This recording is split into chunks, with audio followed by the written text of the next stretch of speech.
Nick Bosa, George Kittle, and Charvarius Ward are the latest players in the 49ers injury report. Is there a chance that they could actually lose to the Rams this weekend? We'll discuss that and more next on Four Man Front.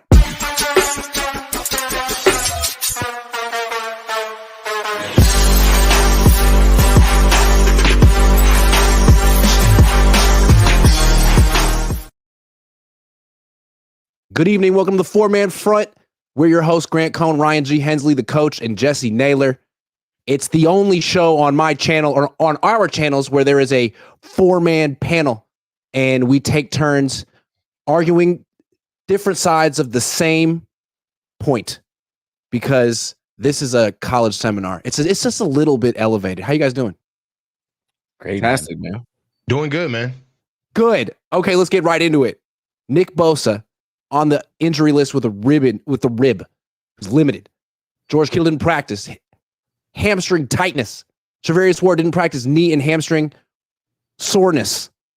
On top of all the other injuries, I want each of you to make your best argument, even if you don't believe it, as to why the 49ers will go down to LA and lose this weekend. Jesse started off. Oh, man. Okay. Well, Bosa, I think Bosa is going to play, first of all. It does sound like Kittle's out. You listen to the way that Brock Purdy talked. He talked about how excited he was for Jake Tonjes and Saubert. So it does sound like Kittle's most likely going to miss. And if it is a hamstring, and Charvarius Ward also has a hamstring in knee, there's a good chance he might miss. So now all of a sudden this game is a lot closer on paper from a talent standpoint. And when I look at this game, I mean, to me, games are won with quarterbacks and coaches. And although the 49ers have a very good quarterback and a very good coach, I believe the Rams, not only being the more desperate team at 0-2, not trying to go 0-3, and then also 0-2 in the division, but they have the better head coach and they have the better quarterback. So for me, that's always going to be my tiebreaker when I feel like teams are even. And then also, I understand that the 49er fans take over at SoFi, but the Rams have not played a home game all season. And being at home, you may not have the crowd in your favor necessarily, but just not having to travel, sleeping in your own bed, being able to get all the treatment you need throughout the week to feel good without having to worry about jumping on a plane. I think for all those reasons, the Rams will win this game. Even though I don't actually think they're going to win this game. The 49ers are going to win. Well done. Well done. Coach, you're up. Well, I actually had the Niners losing this game in my preseason prediction on coming into the season. I mean, one of the reasons why is because the Niners are going to go up against the only person that matters in this game, in my opinion, which is Matt Stafford. Matt Stafford is a very good quarterback who really has good days against the Niners. He airs the ball out. He seems to be able to pick up tempo. One of the things that we didn't see with Sam Darnold, that we necessarily didn't get a chance to see with Aaron Rodgers, is that Sam Darnold really took the top off the defense and aired the ball out. But also with what Aaron Donald showed in week one, I mean, not with Aaron Rodgers, what he showed in week one is that if you pick up the pace and you're able to hit your receivers in short to intermediate routes, you can really take advantage of what we've seen to be a little bit of a lesser athletic linebacker core with Demetrius Flannigan-Fowles and Devondre Campbell. And now that's 2 weeks in a row where two quarterbacks have shown to be able to get some type of consistency off of what they give from their attributes. And now we face Matt Stafford in a quarterback where I feel like he possesses both. He possesses the power to be able to take the top off the defense, and he can play small ball against us. I think that's something that is going to be a really big issue with the Rams coming in, on top of the fact that, yeah, the Rams are going to be without Kevin Dotson at guard, but they got an offensive line that has been retooled, and they've been waiting to kind of have some continuity with the added running back of Blake Corum, and with Kyron, what they have at running back as well as starters. I just think that the running game with the Niners is also going to be something that we're going to see in a third week in a row. The Jets let us off the hook. I said this right before we started the show. If the Jets would have used Braylon Allen along with Breece Hall, and they would have kept the penetrating run gap scheme against the Niners in the run game, which we saw early on, they were going to have success. And then when we saw what Aaron Jones and Ty Chandler did against us with Minnesota, we still have not solved the question of what we can do to stop the run. And I feel like the Rams can still do that even with the injuries that they have. I know that we're going to be paying attention to the offense, and the Rams really don't bring us much on defense. That's noted. I can't sit here and fake the funk. They're not that good on defense. But offensively, I think this is a time where if we don't have Travarius Ward and if we don't go into this game with Nick Bosa, the Rams can play keep away with us on offense, and that's how we would lose this game. Do you actually think they're going to lose, or was that you just making the case that they're going to lose? I think they're going to lose this one. Oh, Interesting. okay. Wow. Yeah. Brian, That's unfair. That's unfair. I mean, you just got to take the side that you already think. That's just Well, not good even- job, too. I'm totally, Oh, really? I'm totally he was convicted about it. You took all of my points, so I had to that's why I was stumbling over myself. I'm like sitting here like, that's my point. That's my point. That's my point. So is what it is. Ryan, you're up. 4 reasons why the 49ers are going to lose this game. The vibes are off, first of all. The Madden curse, second of all. The Avengers are gone, third of all. And Jimmy G is on the Rams. Those are the 4 reasons. No, but in all seriousness, I don't think the Rams are going to win despite all the injuries. But if they do win, it's because of the injuries to the 49ers. Brock Purdy's playing with bunch of guys he's not used to playing with or used to winning with. You got George Kittle injured, Brandon Ayuk coming off of a prolonged or a non-existent offseason. You got an injured Deebo Samuel, CMC injured, Trent Williams still working his way back. Or it's got to be that, or Kyle just loses his damn mind. Those are the only reasons I could expect the 49ers to lose this game. I fully expect them to win, but if I had to make an argument for it, that would be the reason. Let me try real quick. It seems like when you look at the Rams, you write them off because, they're missing their 2 wide receivers, and they haven't been able to run the ball. They haven't really done anything well yet this year, anything. But they're getting some offensive linemen back, and they do have 2 good running backs. And so if they can run the ball, the Niners haven't shown that they're great at stopping it. They have a chance that at least they can be balanced with a good quarterback. And then that's what the Niners are, right? Like they have Jordan Mason and they don't have a bunch of receivers, and they're going to try to do what they can through the air. So it's like kind of evenly matched up. The Niners have a much better defense, clearly, but the Rams do have a pretty good pass rush, and sacks were an issue for the Niners offense last week. I could see this being a really low scoring game where both teams struggle to pass, and the team that gets to like 19 wins. So funny things happen. The team with the better coach, like Jesse said, the team with the better coach and the better quarterback has a real puncher's chance if they can run the ball and play a little bit of defense. Not sure if the Rams can play a little bit of defense, but I wouldn't be surprised. Like, here's the thing. If this is a competition of who runs the ball better in this game, the Rams have 2 running backs and the Niners have 1. So I don't know. It could be one of these grinded out games where the Rams are actually more equipped because the Niners are so banged up. So if only they had Elijah Mitchell. You're just going to exclude Isaac Guerrero like that? Oh, maybe he's figured it out in the last 4 days. Yeah. Okay. Thank you for humoring me on that one. I would like you guys to tell me now, and the good people now, why the Niners will beat the Rams despite so many people missing practice today. Ryan, you start. All right. Because I fully expect them to win because they are a better team overall, even with these injuries. Even if you subtract the guys that are out injured, the 49ers roster is deeper, better from a defensive standpoint. They got a better they got Trent Williams. They got Brandon Ayuk. They got Eric Sobert. Nah, I really expected them to win this game coming into it. The more like George Kittle not playing, that does bug me a little bit. Charvarius Warren possibly not feeling well. That bugs me a little bit. But even with all of that considered, I just feel like they have one of the most talented rosters in the NFL. And yes, they're going to be missing some of those guys, but they are better and more well-equipped. And then if you look at the history of Sean McVay and Kyle Shanahan in the regular season, Kyle Shanahan very much owns Sean McVay in the regular season. Not in the playoffs, but in the regular season. the 49er fans are going to be filling up SoFi Stadium, Levi South. It's like a home game. I think, Brandon, you called it the home dome down south. I fully expect the 49ers to win this game, even with the loss of all those guys. Yeah. So if they're gonna win, it's gonna be because they stick to what they know, which is running the ball. This is a bad defense. They can't stop the run, and we have one of the most potent run offenses in the NFL right now. Kyle needs to double down on giving the ball to Jordan Mason and staying within the confines of the offense. We need to take advantage of what they've always had in horrible linebackers. And Tonjes is a good receiving tight end.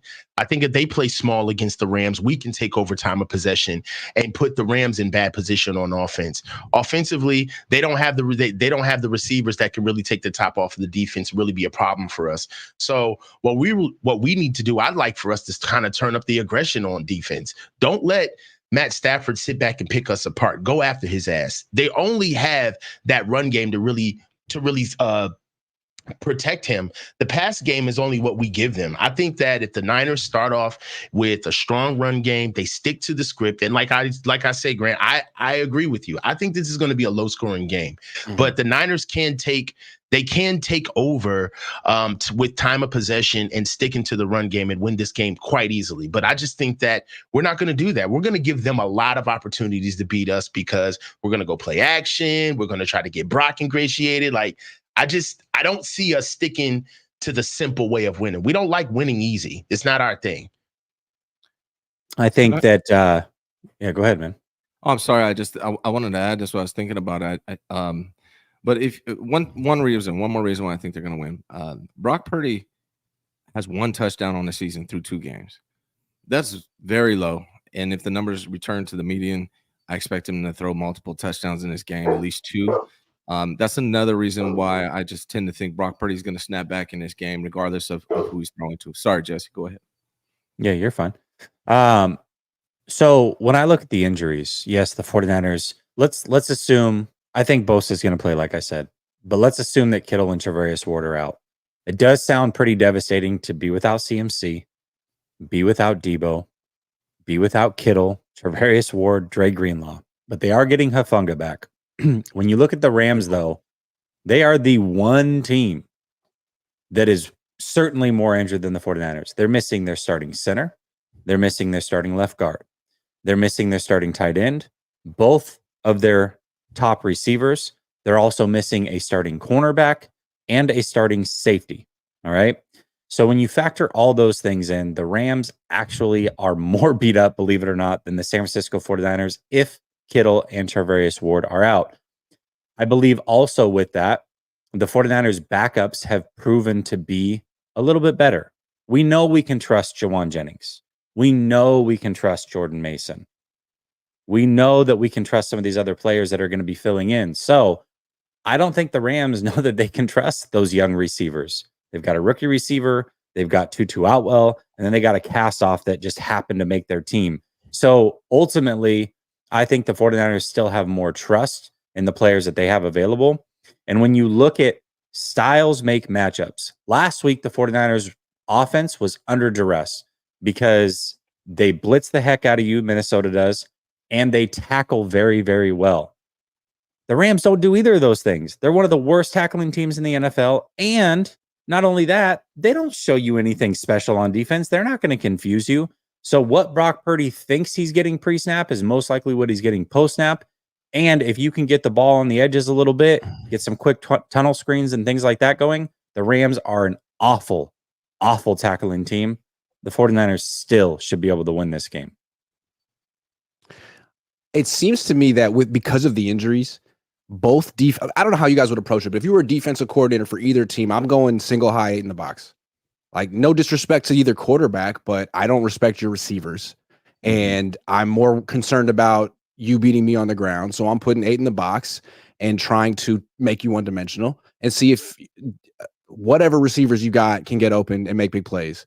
And it's like, if that's going to be the game, if the Rams are going to like do a good job against Jordan Mason, the Niners are going to actually do a good job against Kyron Williams and Blake Corum, then it's going to come down to rich receivers do better. And I mean, Demarcus Robinson and Tutu Atwell and Colby Parkinson versus Brandon Ayuk, Jawan Jennings, and possibly Jacob Cowing. Like, that's a clear advantage for the 49ers. Now, the Niners have to keep Brock upright, and they didn't do that. He didn't do that very well last week. They didn't do that very well last week collectively. But I think Jawan Jennings is a hell of a player. Ayuk seems to be getting back to his form, and I think Cowing could be a difference maker.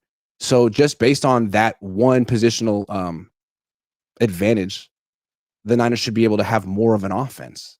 And like you said, bringing Talanoa Hufanga back seems to be could really help their run defense. We got to see what he is, though. True. I feel like it's gonna. I don't want to say. I don't be rude, but I feel like it'd be hard for him to be worse than George Odom. It would be. Respect. That's real. Nothing against George. It's just, he's a fill-in player and a special teams guy. Let's take some super chats and then do some sleeper picks and then get back to our round table. Joseph Ernberg says, trade BA and Purdy for Pickens and Russell. How about no? No. Nathan says, oh, no, you're not. Sorry about that. Keith says, 2020 injury vibes. This is almost eerie. Very similar. Nicholas says, just me, or is Sorensen a terrible interview? Doesn't seem smart or like he really knows what he is doing. On the podium, he repeats coaching cliches. Quick thoughts? I don't know. No, man, we got rid of the weakest link on the defense, Wilkes. We should be fine. Unbelievable. Wilkes had a lot of gravitas, and Sorensen carries himself like a first timer. He seems nice though. 4 MF OGs, fellas. Thank you very much. Dave Barclay says it's the best show on the planet. # trade Kyle. Thank you. The universe. Herbie Holland says 20 spot for the 4-man crew, best on YouTube and Niners coverage. Thank you, Herbie Holland. Appreciate you. Helperman123 says, let's be real. Kyle Banana Hands has been showing up of late, and once he shows up, it's a wrap. We're going 1-2 again. It's going to be rocky season regardless, but Banana Hands in particular. Okay. Before we get back to the show, I want to do some sleeper picks, and I want to let people know, if you don't see over my shoulder, I got the Ricky Pearsall jersey in the mail today. If you want that, use promo code Cohn. I'm also giving away 2 tickets to the Cowboys. Oh, wait, hold on. Man, wait a second. I'm giving away 2 tickets to the Cowboys game week 8. If you want to be a part of that, let me know. Use promo code Cohn. Boom, there it is. Okay. So this is how I'm gonna do the picks this week. Each person makes 1 pick. And you gotta explain your pick. And I tell you who you're picking on. So you just have to say more or less and why. So Coach, Jordan Mason, 104 rushing and receiving yards from scrimmage, 104.5 more or less. More. Why? I think they're going to lean into him more. They really have no choice with all of the injuries that they have piling up. And also, I think that we're watching Jordan Mason grow before our eyes. It's going to be week to week. He's going to show us more of what he's been doing over the summer. I think he's more of a receiving threat than people are giving him credit for. We saw a lot of that in the second game. And I think as far as running the ball is concerned, for what it's worth, the Vikings have a good run defense. They're stout, and the Jets are supposed to be a good run defense. We'll see how that bears out. But in both games, Jordan Mason was not only adequate, he was a weapon. So I think that he could more than perform against this defense, honestly. I don't see anything on their defense that would be able to stop Jordan Mason from having a big day. I love it. He's gone over 104 in both games. Let's just check it real quick. You can see what he's done. Boom. No, he had 104 exactly last week. So interesting. Don't they have do they have just rushing? I feel like if you just go rushing, you should be safe. Yeah. No, we're living life on the edge here. All right. Why be okay. Ryan, now that you wanted to talk. Yeah, you're ready. You're up. Brandon Ayuk, 70.5 receiving yards. Damn, 70.5. Or I'll give you the choice. You can do 4.5 receptions. One of the two. 4.5 more. Yeah. That seems like he has to have more than 4.5 catches, right? Yeah. With all these guys out? Yep. Fair enough. Moving on. Jesse. Jawan Jennings, 3.5 receptions. How about George Kittle? Can we just say no? No. Jawan Jennings, 3.5 receptions. More. Debo's out. Right? Yeah, Debo's out. And I just feel like they're going to be able to pass the ball. You're looking at a Rams team that Tre'Davious White's a shell of himself. He's cooked. And then their best corner is out for the year. So they should be able to do their thing in the passing game. I want to do a lightning round real quick just because I like sleeper picks. Coach, use check, 16.5 receiving yards, more or less. More. 16.5 receiving 16.5 yards. for use check. 60 or 16? 16. More. Yeah. Okay. Ryan. 22.5 receiving yards for Tutu Atwell. More. Coach. Mm-hmm. Not you, Jesse. 63.5 rushing yards for Kyron Williams. More. They're going to have to stick to the ground game. Okay, these are our picks. More for Mason, more for Ayuk, more for Jennings, more for Juszczyk, more for Atwell, more for Kyron Williams. I'm pretty sure we got fall all into those this right. yesterday. We fell into this yesterday where we did. did all more. It's all right. We were feeling optimistic. We're in a good mood. Those are the picks. If you want to make the picks and get the deposit match, use promo code Cohn. You want assigned Pearsall jersey, use promo code Cohn. You want 2 tickets to the Cowboys game week 8, use promo code Cohn. Hopefully the Niners will still have a team by then. It's looking dicey. Okay. So we spent all months breaking down the strengths and weaknesses of the team. Now we're week 3. It's a whole different freaking team. We got the B team coming in. They're limping in to SoFi Stadium, and so are the Rams. So given this current iteration, I love that word, iteration of the 49ers, what is their biggest strength right now?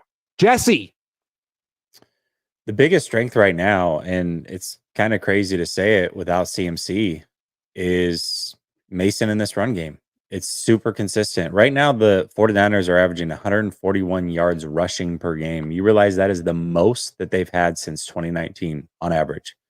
So you know that you can count on Mason. And the other thing about Mason is he doesn't fumble the ball. He had the one quick fumble last week, but it was like he just dropped it and picked it right up. He doesn't fumble. So he's going to wear down a defense. You know you can rely on him to protect the football. And 141 yards per game is the most since 2019. If you would have told me that, I wouldn't have believed it, because the 49ers have always relied on the run. They've had CMC now for a full season last year and then a partial season the year before. They've had multiple good running backs at a time. It's a big number, man. So I got to go with Mason in this run game. The offensive line, man. I've been pleasantly surprised.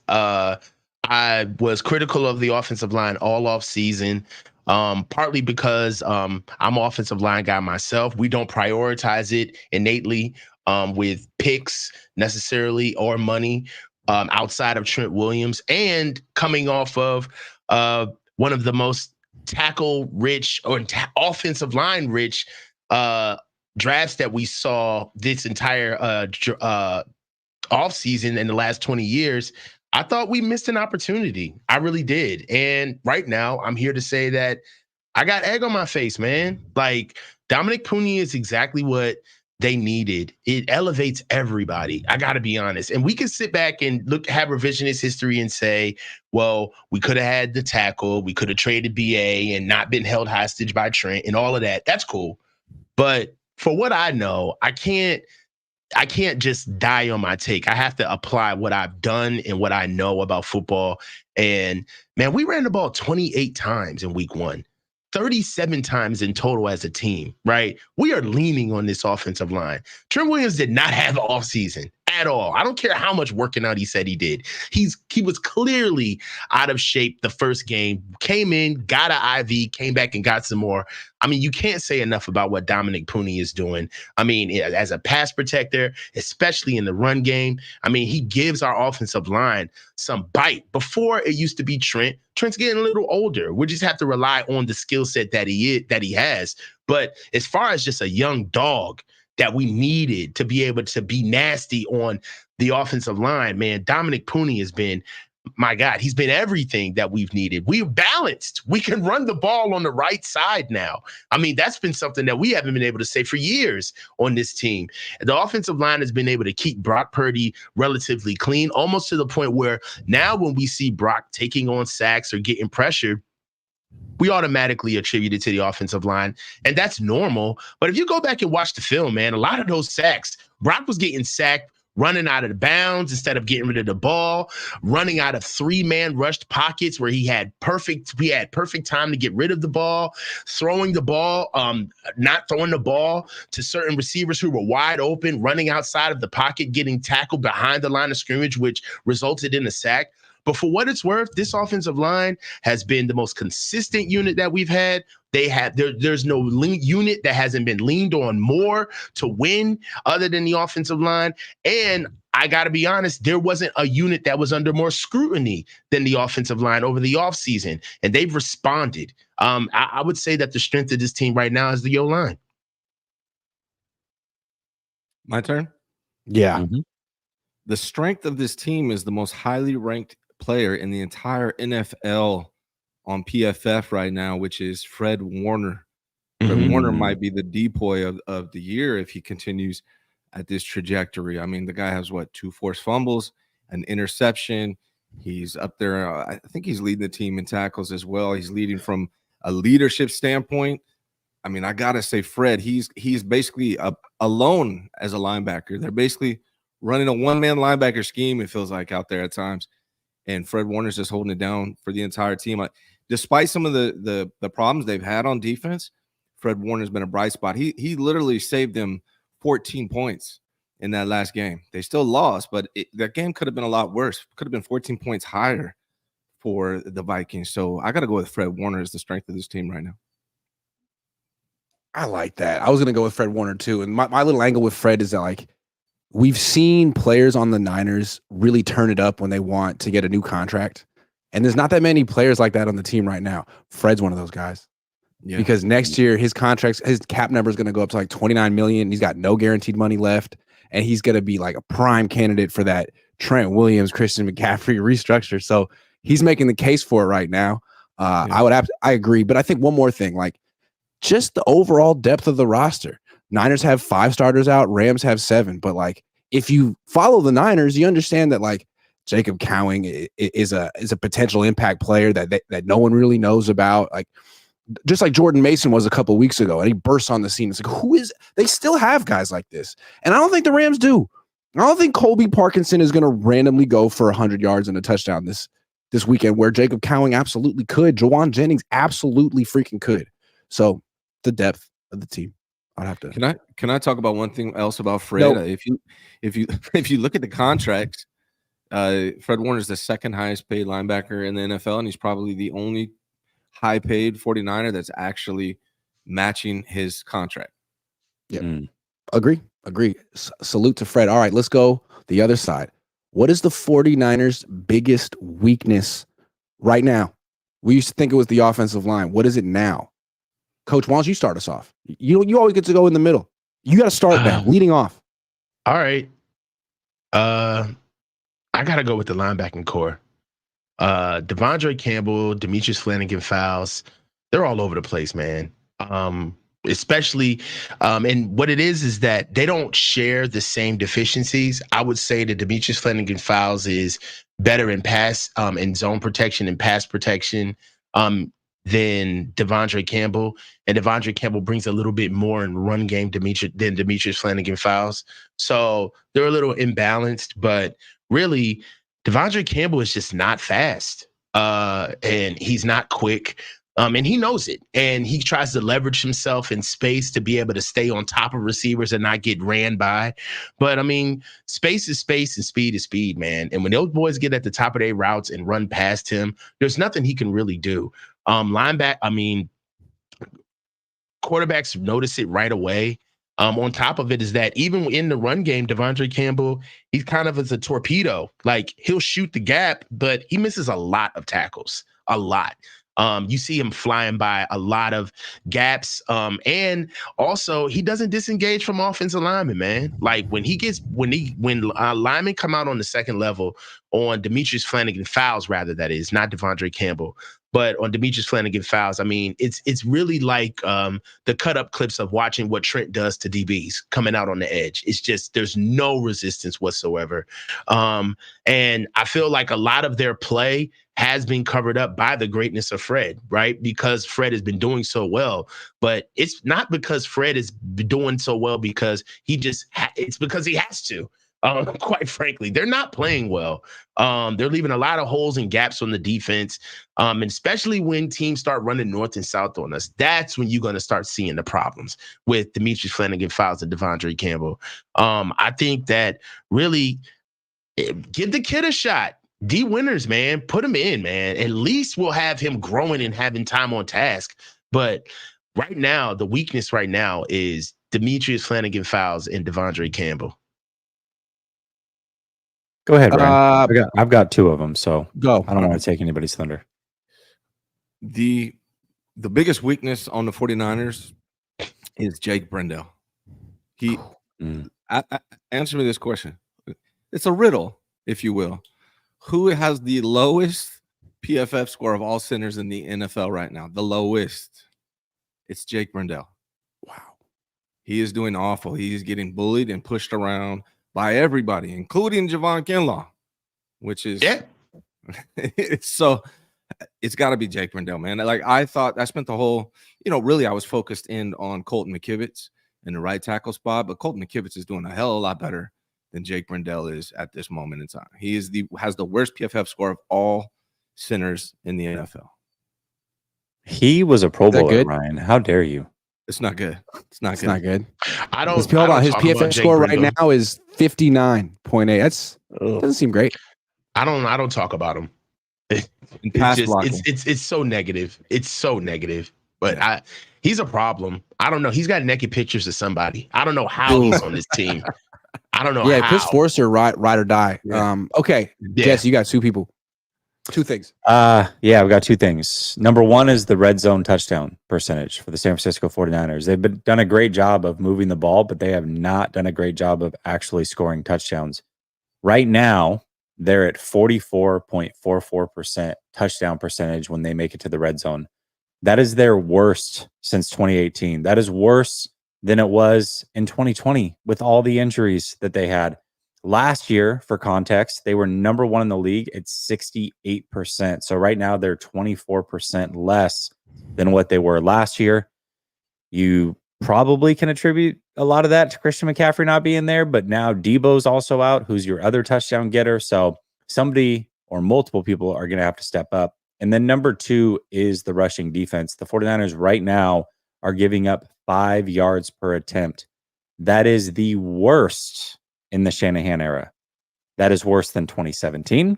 That is worse than 2018. And that is worse than 2020, believe it or not, by a pretty wide margin. So run defense and red zone touchdown percentage. They cannot score touchdowns when they get down there. Those are good ones. I want to give the offense some grace because there's so many injuries and they didn't practice together very much this offseason, and it takes offenses a few weeks anyway. And this is kind of like preseason for them, and defense is usually ahead of offenses. So I'm trying to, I wouldn't be surprised if this offense kicks butt in like a month or two. But I know where you're going. Defense, I am like severely concerned about. I don't know about this defense. And like, let's start with the defensive line. Supposed to be the strength of this team. What does it do well? Does it stop the run well? I don't know about that. Is Leonard Floyd good at stopping the run? Is Malik Collins, Javon, is Nick Bosa good at stopping the run? I don't know. And then, I mean, I know Bosa had a couple of sacks, but like down in and down out, does the other quarterback seem pressured? Sam Darnold seemed like he was eating a sandwich. How many teams feel comfortable calling that long developing play action shot play from the end zone? I mean, if you had any respect for the 49ers defensive line, you don't call that play. But Darnold had time to fake the handoff, turn around, hitch up a couple of times, and throw as far as he could. Like, where the hell is the pass? So I think it has a domino effect on everything. The run defense is affected by this. The third down defense, which is statistically awful, like 59% conversion rate they're giving up right now. Where's the pressure? They pay a lot of money for that, and I don't think Leonard Floyd has made his impact yet, but it's not about Leonard. It's about Bosa.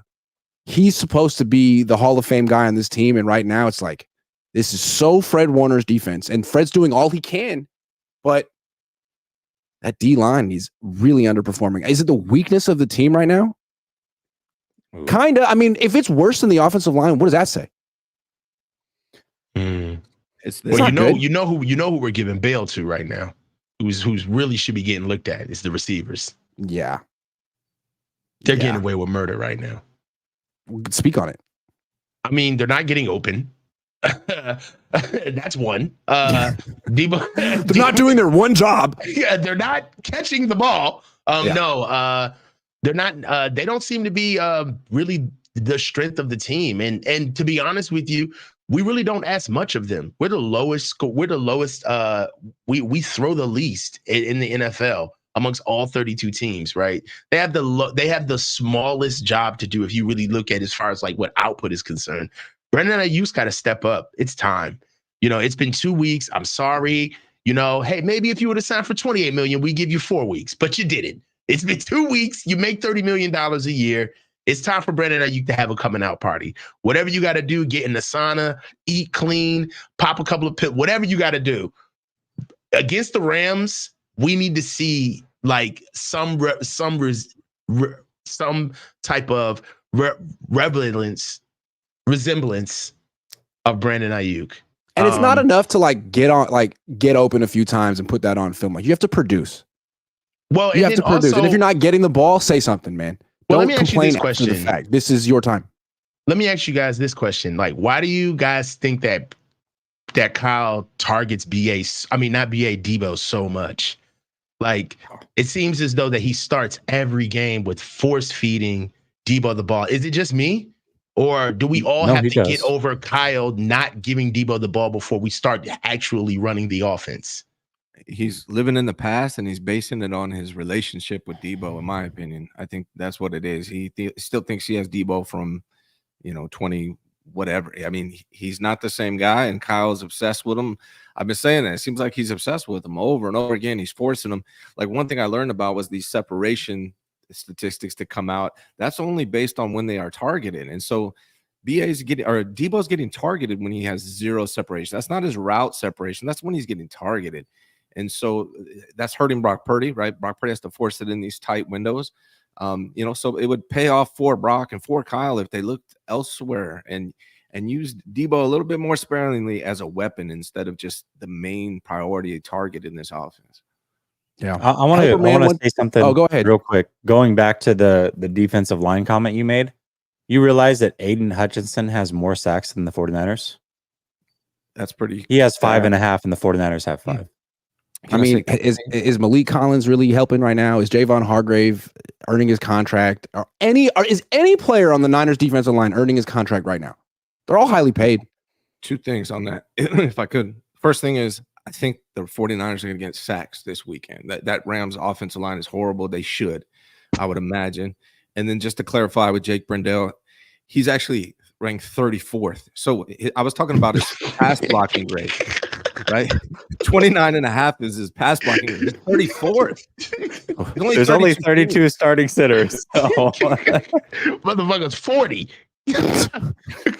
Helperman 123 says, let's be real. Kyle Banana Hands has been shown. We got you all day, every day. Kim says, all those guys Niners may miss and still have a great chance of winning. Furthermore, supports Gronk's point. Yes, that this team is loaded and should be dominating. Ricky Williams says, if I'm being honest, screw it. Get the youth in there. The Rams are limping in as well, and it is a division game. I get it, but if there's any time to rest early and get healthy, it's this 2-game stretch. Maybe the Niners are thinking the same thing. Cameron Ezel says, time to start Tanner Mordecai. Took the words right out of my mouth. Tommy Huxley says, bench Brendel, bum immediately. He is toilet. Dave Barclay says, do you root for Salah? I find myself hoping he does well. I would like him to do well. I don't know if I root for him. Sure. I mean, like, was I rooting for him on week 1? No. Dave Barclay says, are they 44.444% with 4 TDs? It's all the force. Brother Bob says, whoa, now I'm late, like Jesse always is. Dave Barkley says, facts, Brother Bob, Debo sucks, but we have guys. Okay, last topic. So we haven't talked about Brock this entire show. He didn't have his best game last week. It was going against a really good defense in a really loud freaking stadium. I was there. It's incredibly loud.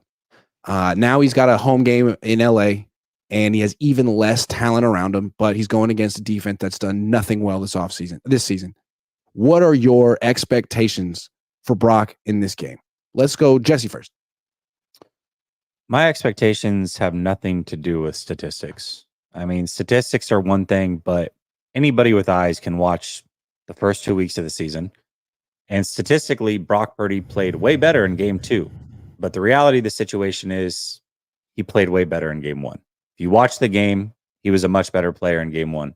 And why was he a better player? Well, he played within himself. He played calm, collective, went through his reads, and was mobile in the pocket when he had to be, didn't make a ton of mistakes, and just kept drives going.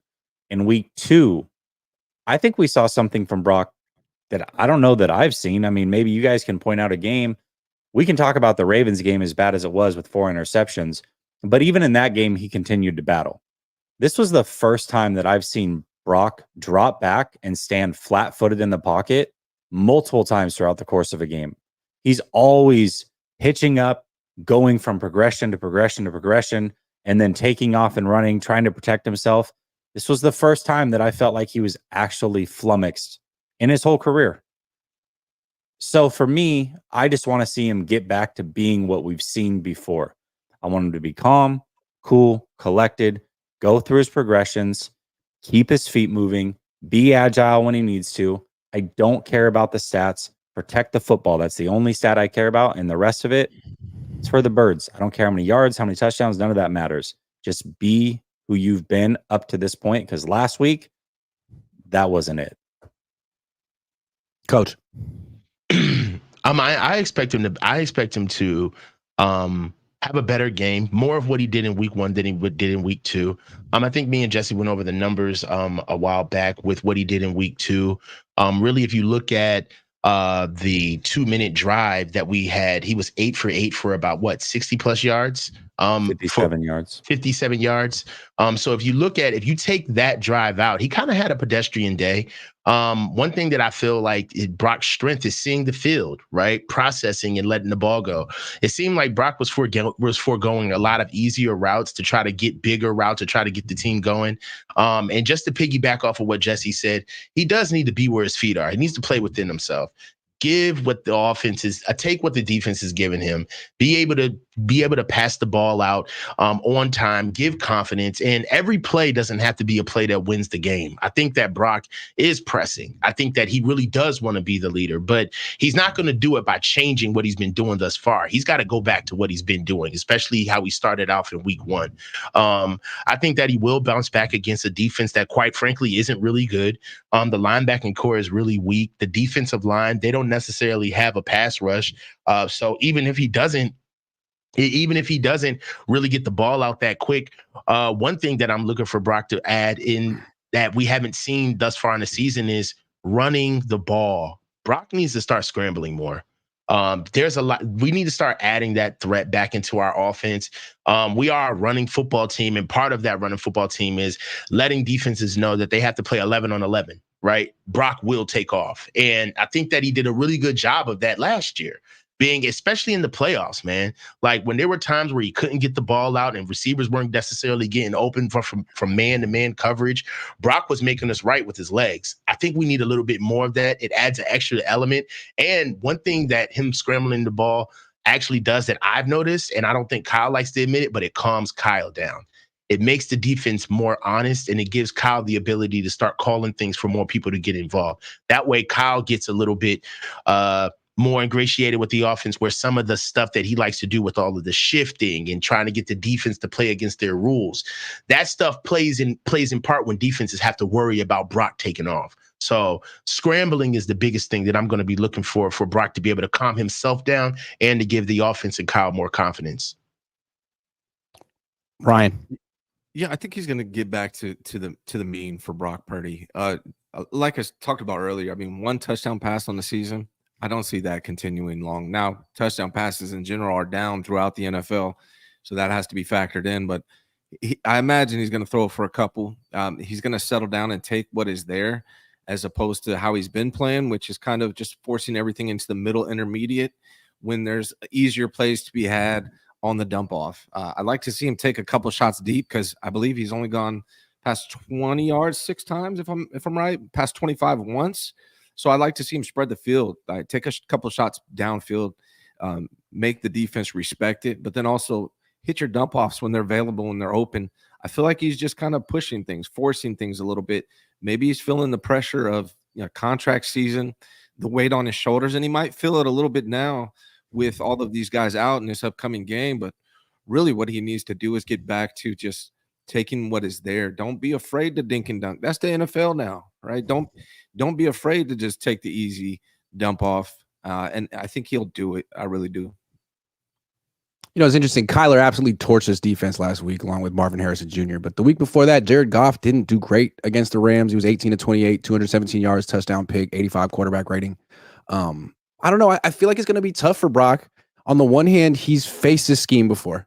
He knows the Rams. It's not like the Vikings where it's this weird thing that he doesn't face very often, and it's tough. This is he's diced this up before. Yeah, he won't have his weapons, so I think it's hard to expect him to throw for 300 yards or to put up 30 points. So I think what his job is going to be is to not turn the ball over. Like, don't force things because you don't have to. You're still the more talented team, and you do not force things. If you got to scramble, if you got to throw it away, that's fine. But 2 turnovers last week, that can't happen. Your job is to manage the game this week because that's all it's going to take to win it.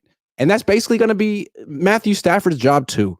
There's not enough talent for you to take chances all over the field. He took too many chances last week, and if he keeps playing like this, he's going to turn into Jimmy Garoppolo.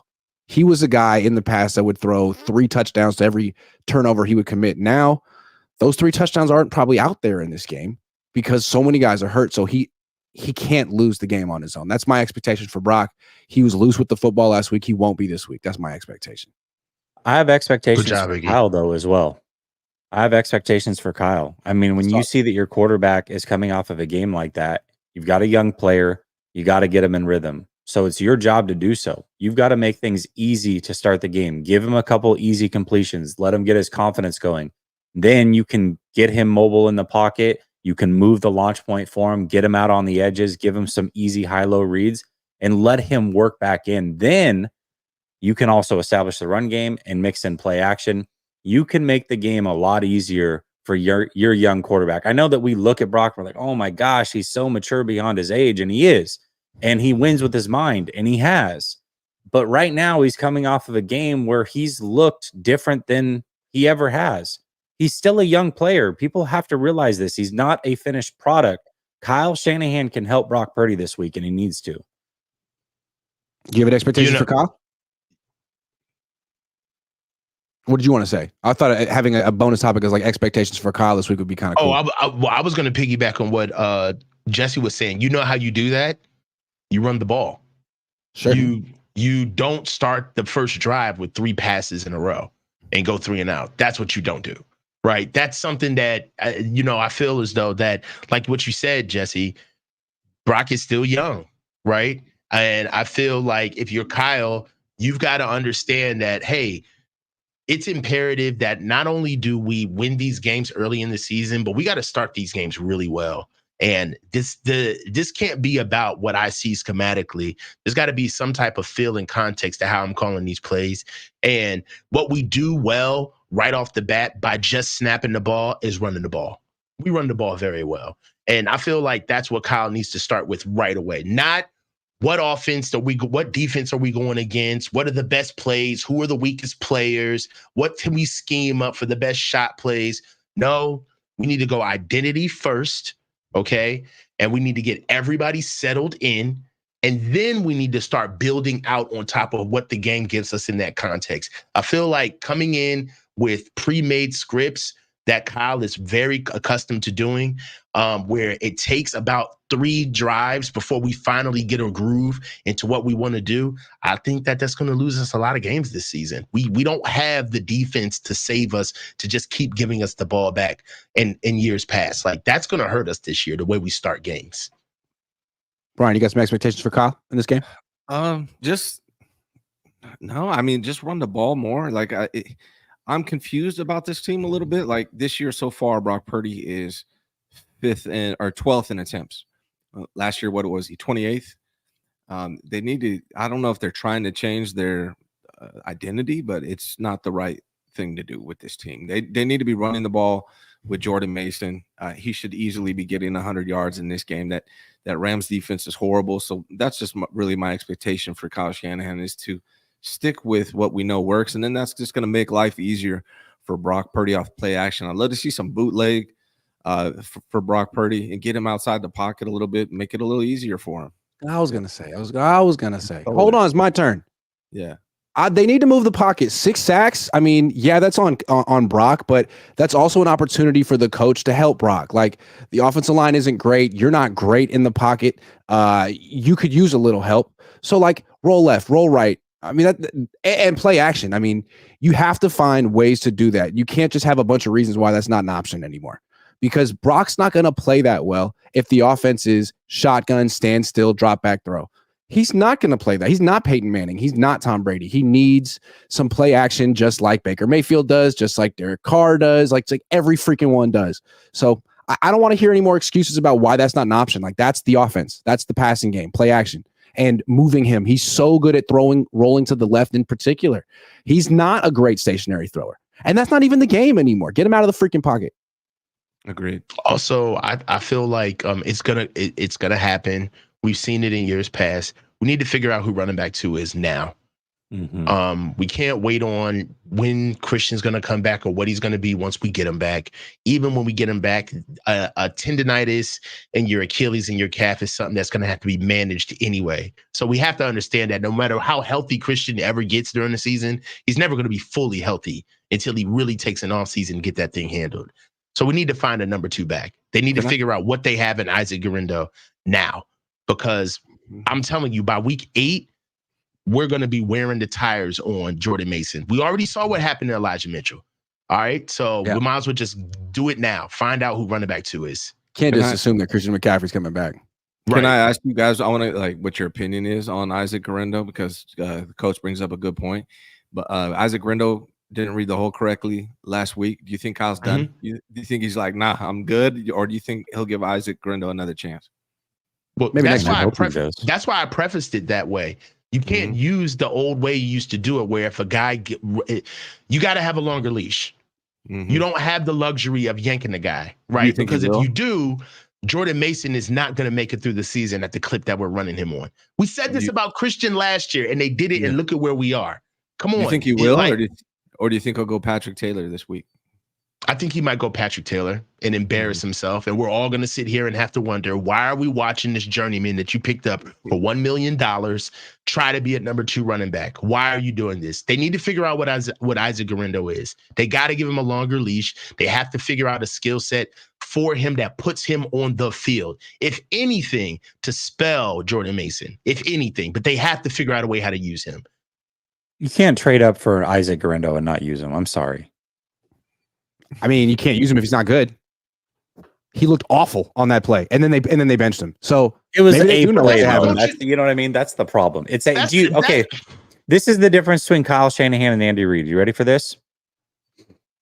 Who was the last really good running back for the Chiefs before they made this last run? Hunt. Kareem Hunt. You know, Kareem Hunt fumbled, and it was returned for a touchdown. The very first play he had in the NFL. Do you know that Kareem Hunt also broke the rookie rushing record that same game for a first game for a rookie? You know why? Because his coach believed in him. He didn't care that he fumbled and gave up a touchdown the first play. He fed him and made him work through it. Well, there's another reason that he did that. He's good. Well, that's true, but how do you know what Guerrero is or is not until you give him a chance? You traded up for him. I did not. Kyle, traded up for him. I did not. I hated that pick. Hold on. But when we say that Isaac Guerrero isn't good off of one play, I didn't say he wasn't good. They said he wasn't good. All right, that's cool. But if we see that Isaac Guerrero is not the goods after one play in the NFL, then that's on Kyle. Yes, that's it not is on the kid. No, it's on Ryan. It's Ryan's fault. How bad can he be where you traded up to go get him? If you're a genius, they traded up for Joe Williams. I mean, he's just in the next line of guys that they really liked, and then decided, you know what? Actually, I was dead wrong. Trey Sermon. This is a tradition on the 49ers. It's like TDP. Yeah, I mean, it's what they do. They trade up for a running back. They like him. They give him one chance. They're like, oh, we were wrong. You're done. And then they just laugh about it. And then they drink cocoa, and they watch reruns of Family Matters. Well, Jordan Gore Mason Jr. is going to have a tough year, man. We should have Frank Gore Jr. on this team right now. It's going to be a tough year. Because Where's they got to Frank get Gore Jr.? something We should for have Frank him. Gore Sr. on it too. Brother Bob says going to meet late second sports Sunday, Iggy. Yeah, Cameron Ezel says it's Ezel, like from Friday. I know. Ezel. Dave Barclay says, oh yeah, trade Kyle, trash, garbage, refuse, litter on Oakland roads. Wow. Wow. Joseph Ernberg says, could the flat foot play be from hiding an injury? No, Purdy? I don't think so. I don't think so. Purdy, can you stay healthy? No one wants to watch Brandon Allen play football this year. No offense. No. All Niner says, I watched the presser with Brock and I can't help but admire the way he answers critical questions. You can tell he has no ego. Unlike Kyle. I agree. Like, if you ask Kyle, like, hey, like your offense wasn't that great, or you may not have called plays so well, his whole attitude is like, what do you mean by that? Whereas Brock, it's like, hey, Brock, so you really didn't play your best this week. He's like, yeah, you're right. I noticed that. And I'm totally upfront with that. I like that about him. But I also want to say this about him. He is critical and he's very honest. He doesn't need you to protect him. Like, the fan base got so up in a roar. Like, what do you mean the sacks were on Brock?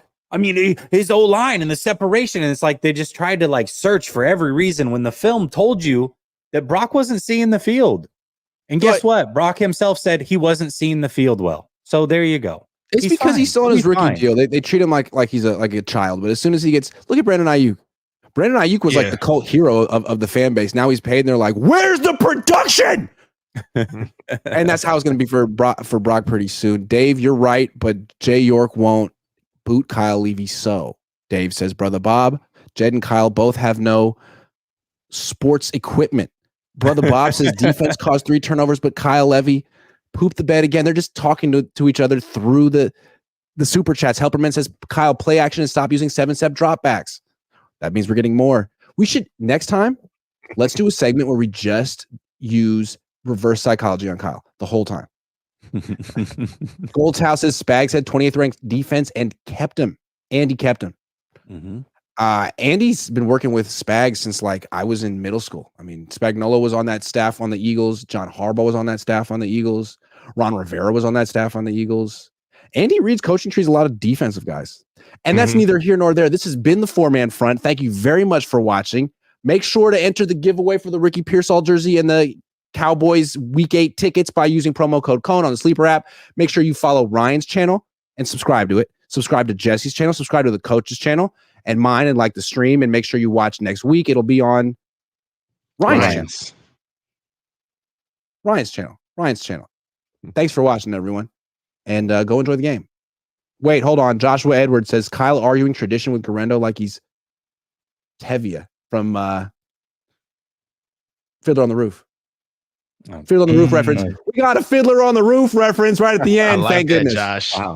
Wow, Josh. Do you love me? Do I love? Sorry. Anyway, I like Broadway musicals. What can I say? Especially if there's Jews in them. Thanks for watching, everyone.